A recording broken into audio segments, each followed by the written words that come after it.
प्रणाम, आदेश महाकाल, अलख Niranjan. Welcome to Eat, Pray, Love and Tarot. Current energy of your person for you. वही देखेंगे. Before I begin, I need to protect my energy, so all harm and negativity directed towards me, my YouTube channel and this video by anyone, return to them tenfold with immediate effect. This is my will, so what it is.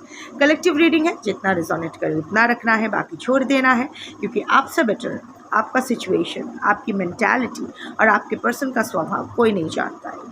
सो वो दिमाग में रखते हुए practical होकर reading देखिएगा. हर card शायद आपके लिए नहीं होगी. एक कार्ड के अगेंस्ट मल्टीपल एनर्जीज आ सकते हैं, क्योंकि मल्टीपल लोग देख रहे हैं. फिल्टर तो आप ही को करके लेनी पड़ेगी. कोई भी रीडिंग किसी भी रीडिंग का कंटिन्यूएशन नहीं है, क्योंकि कलेक्टिव चेंज हो जाते हैं तो कलेक्टिव की एनर्जी एंड रीडिंग की एनर्जी भी चेंज हो जाती है. सेम टॉपिक पे अगर कॉन्ट्रडिक्टरी रीडिंग्स आती है, जिससे ज़्यादा रेजोनेट करो वो वाला रखो, बाकी जाने दो. टाइमलेस रीडिंग है और किसी भी gender, zodiac, religion and sexual orientation के लोग देख सकते हो. This reading is for all types of relationships, romantic and non romantic, and for all types of situations. Energy only picks energy. So अगर कार्ड्स को पिक करना होगा तो आपकी एनर्जी पिक होगी अमंग कलेक्टिव मेजॉरिटीज़ एनर्जी, और आप जिसको अपना पर्सन मान के ये रीडिंग देखेंगे उसकी energy via your energy will be picked among collective majority's person's energy. Clear? Reading start करते हैं. 5 cards and the bottom of the deck. Current energy of your person for you.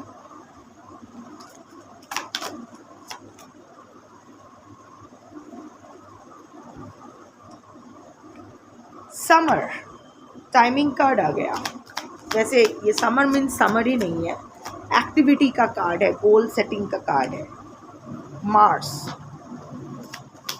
Mars माने zodiac ही नहीं है, it's something else. I am coming to that. Self worth,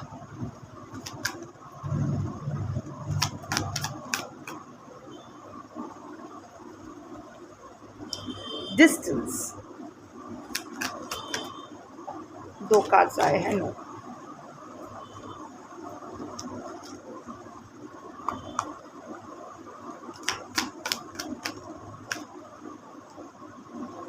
Guarded. And the bottom of the deck is higher self. ये इंसान move on कर गया है आपसे, आपके इस रिलेशनशिप से. आपको पसंद आए ना आए, ऑफ कोर्स शायद आप भी मूव ऑन कर गए हो, डजेंट मैटर. बट जो कार्ड्स आए हैं, आपको अच्छा लगे बुरा लगे जो भी लगे, जैसा भी आएगा, मैं बस एक मैसेज डिलीवर करने आती हूँ. जो मैसेज मिलेगा वही डिलीवर करूँगी. आपको अच्छा लगे ना लगे डजेंट मैटर, क्योंकि मैं अपना कर्मा ख़राब नहीं करूँगी. यहाँ जो भी कलेक्टिव मेजॉरिटी के जो पर्सन है, your person is over you, हो गया है. हाँ, ऐसा नहीं है कि आपको पूरी तरह से रिमूव कर दिया है अपने दिल और दिमाग से. अभी भी there are some suppressed emotions, but those are more negative emotions than positive ones. But जो भी है, I can see that your person has moved on from this relationship.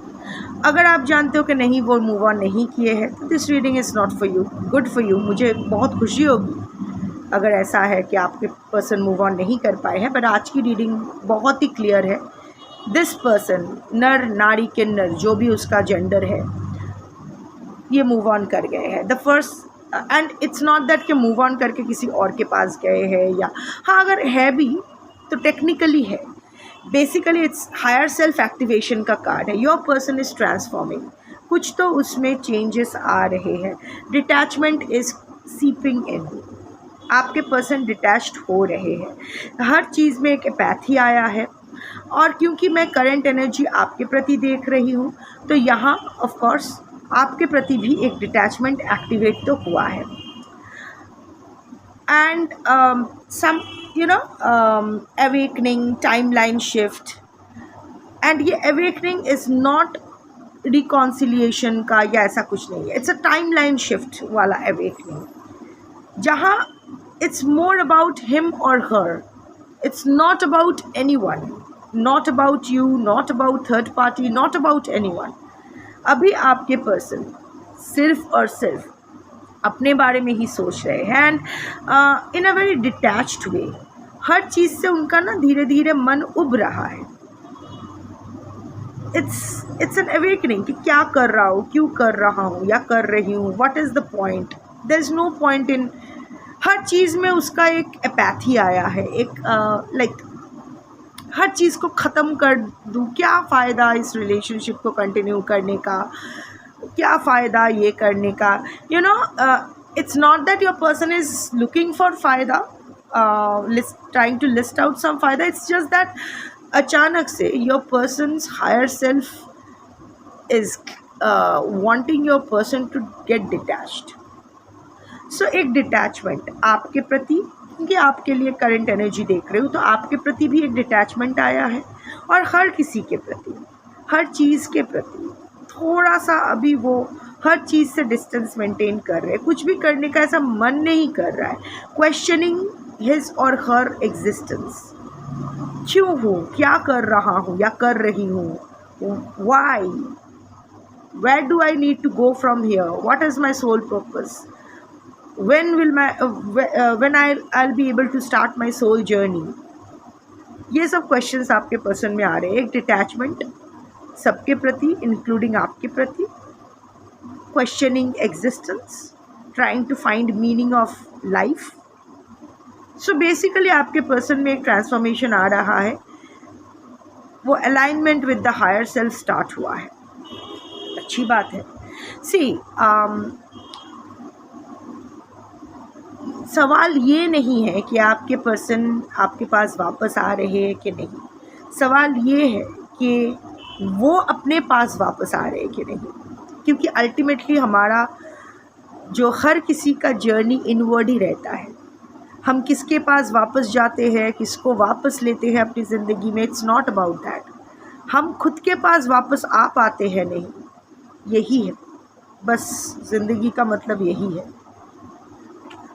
To come home to your self. Summer का card है, but it's not about summer के summer के time reconciliation, no.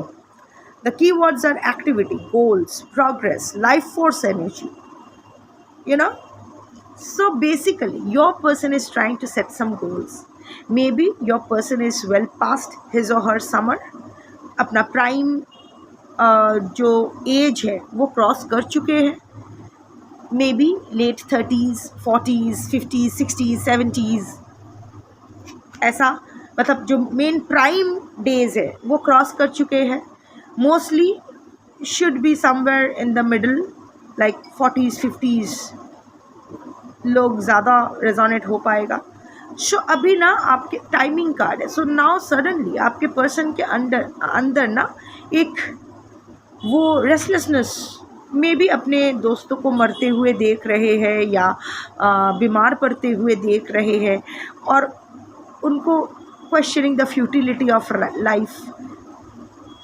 It's like अपनी पूरी ज़िंदगी मैं waste कर चुका हूँ या कर चुकी हूँ, अब नहीं करना है।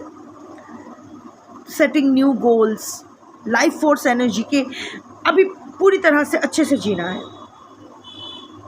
पूरी तरह से अपना लाइफ के गोल्स को फिर से सेट कर रहे हैं, ज़िंदगी में प्रोग्रेस चाहते हैं। जहाँ बैठे हुए हैं इस सिचुएशन में उनका लाइक अ लव रिलेशनशिप और remaining sandwiched between two lovers, या जो भी in what ever capacity between two people is not what your person wants from his और हर लाइफ। उनको अपनी लाइफ में प्रोग्रेस चाहिए, उनको आगे बढ़ना है इन सब सारी चीज़ों से दूर, इंक्लूडिंग यू, क्योंकि अगेन करंट एनर्जी आपके लिए देख रही हो। तो सब कुछ ये जो भी उनका हॉचपॉच चल रहा है लाइफ में, इनसे उनको दूर जाना है, अपनी प्रायोरिटी फिर से रीसेट करना है, अपना गोल सेट करना है, अपनी लाइफ में प्रोग्रेस चाहिए। ऑलरेडी बहुत टाइम वेस्ट हो चुका है, अब नहीं कर सकते। So many things to do, so much to do, so little time.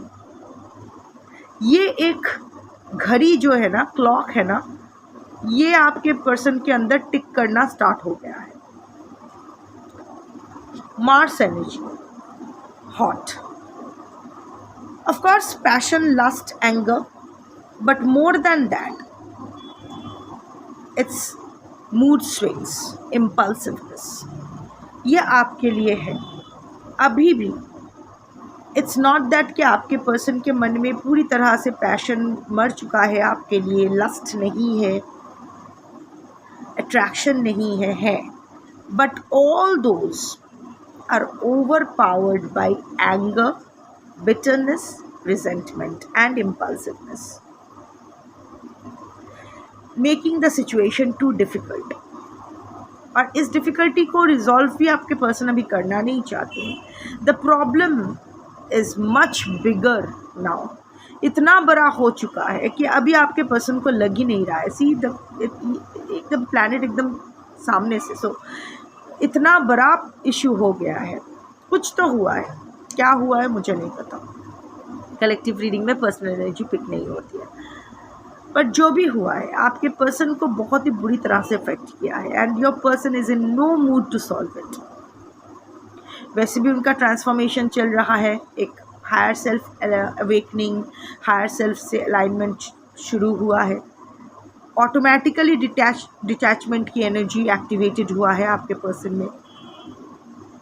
Survival के बारे में क्वेश्चंस आ रहे हैं मन में, ऊपर से आपने जो किया है आपके पर्सन को लगता है, अभी किया है नहीं किया है, सही है गलत है, नॉट गोइंग देयर, पर आपके पर्सन को जो भी हुआ है उसका इम्पैक्ट बहुत ही नेगेटिवली आपके पर्सन के माइंड पे पड़ा है और वो इतना ज़्यादा बढ़ गया है कि आपके पर्सन भी जानते हैं ये अभी सॉल्व होने का कोई चांस नहीं है। सो जो भी पैशन है उसको अपने, इट्स लाइक आपके पर्सन ने आपके लिए जो पैशन था उनका, वो उसने अपने गर्म दिमाग के अग्नि में स्वाहा कर दिया है, गुस्से की अग्नि में स्वाहा कर दिया है।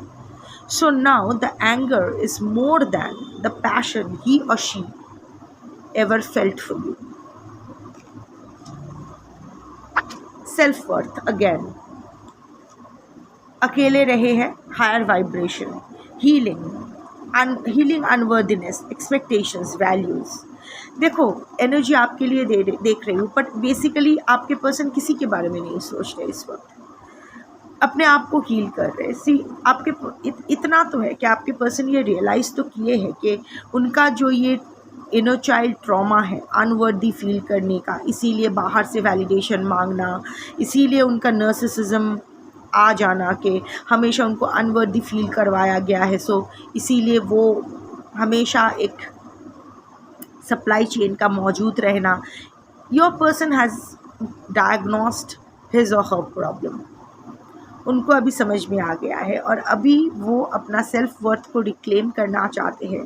ये जो अनवर्दीनेस का जो ट्रॉमा है उसको अभी हील कर रहे हैं, सो मच सो दैट उनसे जो भी expectations, see your person has lived a very reckless life, कोई मॉरल्स नहीं, कोई वैल्यूज़ नहीं, कोई कमिटमेंट का कोई प्रॉमिस नहीं रखना, कोई कमिटमेंट फुलफिल ना करना, specially when it comes to relationships. सबका एक्सपेक्टेशंस पे पानी फेर देना, सबको बड़े बड़े ख्वाब दिखाना और फिर वो ख्वाब ऐसे ही छोड़ के गायब हो जाना। So now your person wants to be a better person. अपने एक्सपेक्टेशंस पे ही वो पहले खरे उतरना चाहते हैं, अपने वैल्यूज़ से फिर से अलाइन करना चाहते हैं and I think it's a beautiful thing to do, it's a beautiful thing to do. अगर सच में आपने कभी भी अपने पर्सन से प्यार किए थे, रोमांटिक नॉन रोमांटिक व्हाटएवर, मतलब कभी भी वो कंपैशन था है आपके पर्सन के प्रति, so you should be very happy for this reading, क्योंकि finally your person is going back. I mean it's a homecoming for your person. ये जो भी बेचैन आत्मा बन के ये भटकते रहते थे, अभी एटलीस्ट आपके पर्सन को एक रास्ता मिल रहा है, जो रास्ते पे वो चल के अपने लिए थोड़ा सा शांति ढूंढ सके। गलतियां हम सबसे होती है, इंसान है हम, गलतियां कर बैठते हैं, गलती को ना सुधारना वो गलत है। सो आपसे आपके पर्सन से गलती हुई, but it's good that finally आपके पर्सन वो रियलाइज़ किए हैं और वो गलतियाँ सुधारने की कोशिश कर रहे हैं। और स्ट्रेंजली सिर्फ आप ही के साथ गलत किया है ऐसा नहीं है, बहुतों के साथ उसने गलत किया है। distance, time out, retreat, blocked, emotional and physical distance. अभी पीछे हट रहे हैं वो इस रिलेशनशिप से, क्योंकि करंट एनर्जी आपके लिए देख रही हूँ, आपको शायद ब्लॉक करके रखे हैं और ब्लॉक कर ही रखना चाहते हैं। आप भी शायद ब्लॉक करके रखे हो, but it's not about you, it's about your person. वो आपको अपनी ज़िंदगी में फिर से एक्सेस नहीं देना चाहते हैं, wants to become very hard to get. Emotions है पर इट्स अ स्टॉर्मी ओशन, इसमें ऑलरेडी एक चट्टान है, इट्स टू डिफ़िकल्ट, बहुत ही कॉम्प्लेक्स सिचुएशन है। It's a time out. आपके पर्सन को लग रहा है इस रिलेशनशिप का एक्सपायरी डेट आ चुका है, जितना इसको जीना था हो गया है, हर चीज़ का एक्सपायरी डेट आती है। इस रिलेशनशिप इसका टाइम आउट हो गया है। अभी डिस्टेंस मेंटेन करना ही एक दोनों के लिए ही अच्छा होगा, इसीलिए वो भी पीछे हट रहे हैं, आपको ब्लॉक्ड रख रहे हैं, आपको अपने लाइफ में फिर से एक्सेस नहीं देना चाहते, बिकॉज़ वो जानते हैं आप इमोशनल इंसान हो, इतनी जल्दी आप उनका पीछा नहीं छोड़ोगे। और ऐसा भी नहीं है कि उनको पीछा छुड़वाना है आपसे, but it's just that your person is gaining this maturity कि अभी आप दोनों का अलग हो जाना ही आप दोनों के लिए ही सही होगा। एक हेल्दी आउटकम, अगर अपनी एक हेल्दी टर्न अपने लाइफ को अगर देना है तो अलग होना ही पड़ेगा। इमोशनल एंड फिजिकल डिस्टेंस आपसे मेंटेन कर रहे हैं और करना चाहते हैं। And the last card is guarded. बार बार देखो ब्लॉक की एनर्जी आ रही है। ऑफ कोर्स हो सकता है कि आप दोनों का कोई बच्चा हो एक साथ, स्पेशली अगर आप लोग एक दूसरे से मैरिड हो तो द किड, ऐसा नहीं है कि वो बच्चे के बारे में नहीं सोच रहे हैं। At times your person is feeling very vulnerable. जो डिसीजन लेना है वो जानते हैं कि बच्चे पर शायद, ये कार्ड अगेन सबके लिए नहीं होगा, चूज़ योर एनर्जी। तो आपके पर्सन ये रियलाइज़ करते हैं कि जो स्टेप वो लेना चाहते हैं, जो डिस्टेंस मेंटेन करना चाहते हैं, ये जो उनका जो गार्डेड एटीट्यूड है, not giving access, blocked heart chakra, I mean जो आपको डिस्टेंस कर रहे हैं, कोल्ड हो रहे हैं आपके प्रति, क्लोज्ड ऑफ एनर्जी हो रहे हैं, इसका असर बच्चे पे पड़ेगा। शायद आपसे अगर मेंटल हो सकता है आप लोग लीगल नोटिस भेजा हो डिवोर्स के लिए, या डिवोर्स प्रोसीजर चल रहा है, डिवोर्स की बात चल रही है। Your person is at times feeling vulnerable, thinking about the child और चिल्ड्रन, जो भी है कि बच्चे पे शायद असर पड़ेगा, but at the same time वो जानते हैं कि इस वक्त उनको अपने बारे में ही सोचना है। It's not selfish. वो जानते हैं कि उनके पास और ऑफ़र करने के लिए कुछ हेल्दी बचा नहीं है। The more you two stay together in this relationship, the more toxic this situation will become. And इसका भी इफ़ेक्ट बच्चे पे पड़ेगा, बच्चा will be traumatized। इससे अच्छा दोनों अलग हो जाओ। एटलीस्ट वो ट्रॉमा नहीं भी हो सकता है, but at least your child will learn कि it's okay to leave a relationship if things are not working, instead of learning कि चीज़ें अगर वर्क ना भी करें, कितना भी गंदा हो जाए सिचुएशन, फिर भी दो इंसान को एक साथ रहना है। ये सीखने से अच्छा तो ये है कि बच्चा ये सीखे कि it is perfectly all right if things are not happening if things are not going a healthy way, it's good to part ways. So आपके पर्सन वही सोच रहे हैं कि वो जानते हैं बच्चे पे असर पड़ेगा, बट अगेन फिर से वो रियलिस्टिक सोच रहे हैं। ये कार्ड सबके लिए नहीं होगा, for some select few among collective majority, but अभी वो सिक्योरिटी एट ऑल कॉस्ट, खुद को सिक्योर करना चाहते हैं, खुद के इनर चाइल्ड हीलिंग करना चाहते हैं, खुद के बाउंड्रीज़ को सिक्योर करना चाहते हैं, क्योंकि इतना तो उनको समझ में आ गया है कि अगर वो हील नहीं करेंगे तो वो ऐसे ही बाकी हर इंसान को तोड़ते रहेंगे जिनसे ही उनका आमना सामना होगा लाइफ में। इट्स बेटर कि वो खुद को पहले हील करे, और इस हीलिंग के लिए सबसे डिस्टेंस मेंटेन करना, अलग स्पेशली आपसे अलग होना बहुत ज़रूरी है, ऐसा आपके पर्सन को लगता है। अभी क्या है ना क्या है मुझे नहीं पता, but I think you should be happy for your person. अगर this is your person's energy, so you should be happy for your person. Yeah, that's your reading for today. Thank you for watching. Shambhu.